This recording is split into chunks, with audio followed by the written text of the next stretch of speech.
This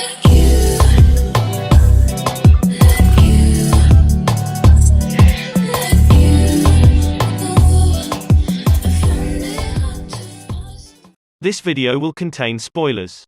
As a matter of fact, all of the videos on this channel will contain spoilers. But we hope you enjoy it. Viewer discretion is advised. Greetings humans, it's Jaren from Venus. Typically you'd see an intro. But today we will do our first deep dive. No better deep dive to start out with than this episode of Euphoria. Season 2 episode 4 deserves its own deep dive. This is a divisive episode. You basically had two reactions by the end. Those who loved it. Talented, brilliant, incredible, amazing, show-stopping, spectacular, never the same, totally unique, completely not ever been done before. Those who hated it. No more! Where the fuck are your parents? And people who were just lost. What's going on? Then you have beings like myself. Loved it and hated it. However, I'm pretty sure this video left both sides feeling exhausted.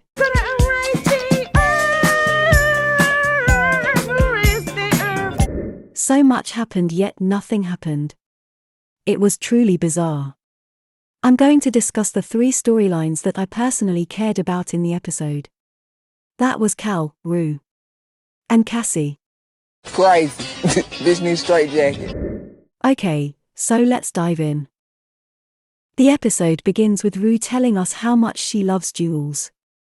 The opening of this episode is bright and beautiful. We're taken through works of art and classic movie depictions. I must say, for what it's worth, the creativity of this show is absolutely jaw-dropping. I personally loved the Frida image. Next we see Rue and Jules being intimate, if you can call it that. To put it simply, Jules went down on Rue and Rue was too high to feel anything. This leaves us with the most obvious fake Big O in televised history.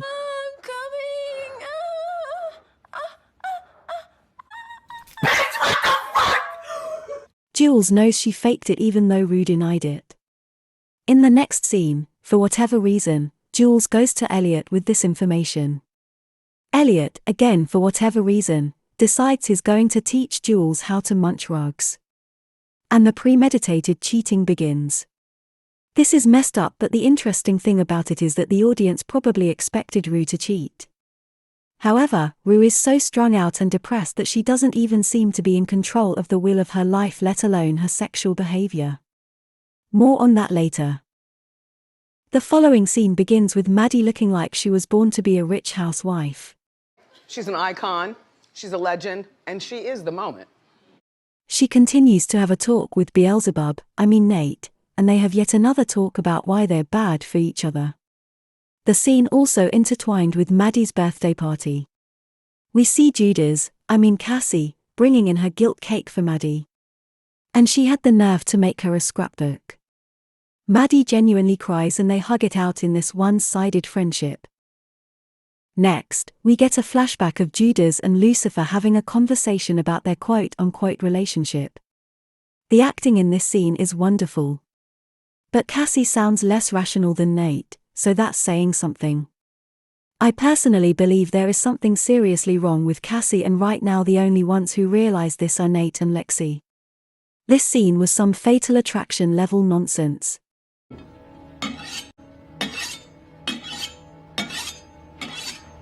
It is interesting though, in the start of this season it seemed a bit like Nate would be able to walk all over Cassie, but it turns out that she's not a full-blown rug like I thought she was. Nate asked a very important question here. What the fuck is wrong with you? What the fuck is wrong with you? And Judas walks out of the house. When Cassie gets home, Lexi has the nerve to be concerned about her sister. How dare she? But we can see that this is only more material for the superhead of plays that she's going to unleash.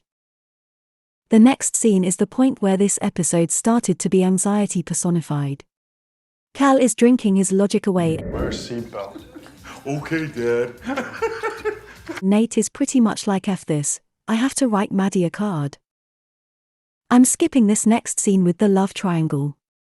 I'll just say that Jules slowly begins to lose my respect throughout this entire episode. And Elliot insists on them going to steal liquor. On their way, they can't seem to tell that Rue is deteriorating before their eyes. Back at Maddie's birthday celebration, we see Cassie begin her terrible drinking binge. There's a brief conversation between Maddie and Kat. Maddie gives her some good advice and they go back to partying. Elliot and Jules honestly do the most teenaged shit I've ever seen. Stealing a case of drinks with literally 5% alcohol. This is the equivalent to holding someone hostage for twisted tea. Seriously, they did the most for some hard seltzer. The next scene is where it starts to get insane. Judas opens the door and Lucifer is standing there. Judas says hi, as if she's not nuts, and Lucifer asks for Maddie, then walks right past her. I cackled. Cal goes on a drunken joyride and my anxiety hit the roof through the rest of this episode. I have a theory that this was kind of symbolic, showing him being completely in control and simultaneously out of control. Similar to his life. Jules hands Rue a drink, then proceeds to ask why she is drinking. Seriously, how oblivious can you be? What's not clicking? At this point, Rue is fed up with Jules, just like me, and asks to be let out of the car. And they actually let her walk home drunk and high. The toxicity is palpable. Judas continues to drink and Cal is still driving around like white male privilege personified. Honestly, where are the damn police? Call the police.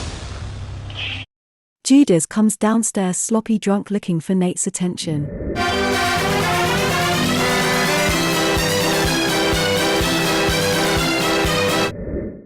Can I mention that Lexi continues to be weird throughout these scenes? It's like she's a ghost and can't be seen in this dimension. It creeps me out when she ducks her head during their group photo. I'm on a bit of a tangent, but I find her very disturbing in this episode. Always lurking around clocking everyone's behavior. Is she looking for play material or is she just fed up or nosy? What was the reason? After coming downstairs like a lost hooker, she and Cal have the most self-absorbed montage ever when he goes to the bar where he kissed his could-have-been boyfriend for the first time. This scene was a mix between greatness and second-hand embarrassment. Maddie and Nate have a fight. I guess nothing's changed. This fight was honestly the most teenaged thing I've seen on this show, along with the White Claw theft. Rue finally makes it home and you guessed it, she gets high. Elliot confesses to Jules that he has been doing the heaviest drugs in the world with Rue.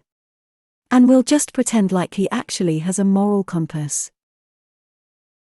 Rue is alone in her room, high. She walks through the door and she's back at the church where her mother read her a letter in the season 1 finale. This scene was the most heartbreaking scenes in the entire show.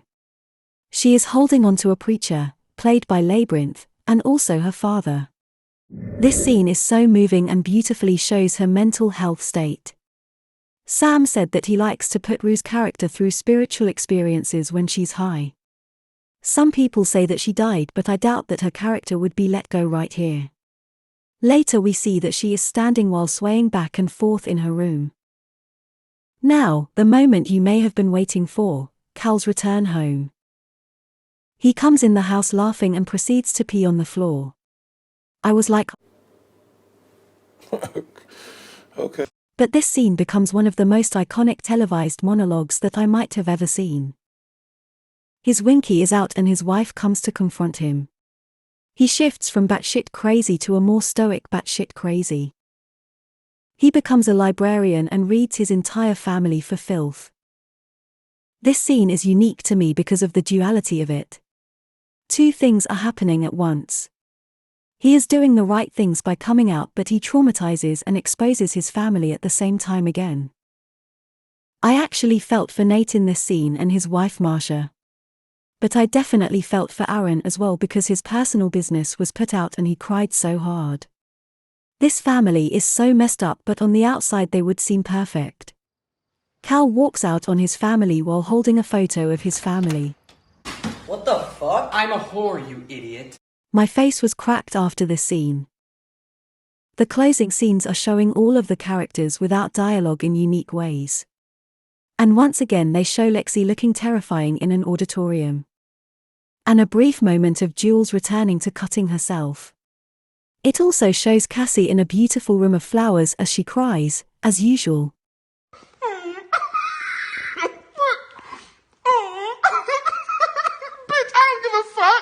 I'm sorry, but there's no excuse for her behavior besides being a teenager with trauma.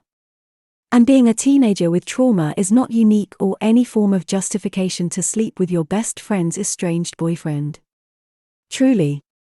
When she came down in that swimming suit, I was hoping that tonight would be the night that Maddie snaps. That was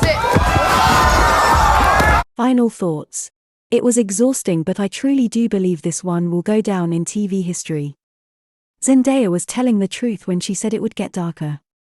I like the show, but damn, I miss those purple lights cause this is a bit too dark.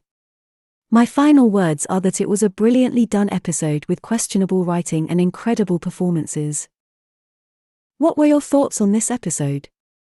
What are your predictions? I have more deep dives coming. So that's all for now. Like this video and ring the bell to help grow our planet. See you in space. Spotlight, moonlight, nigga, why you trippin', just Mariah? Tryna look good in the moonlight.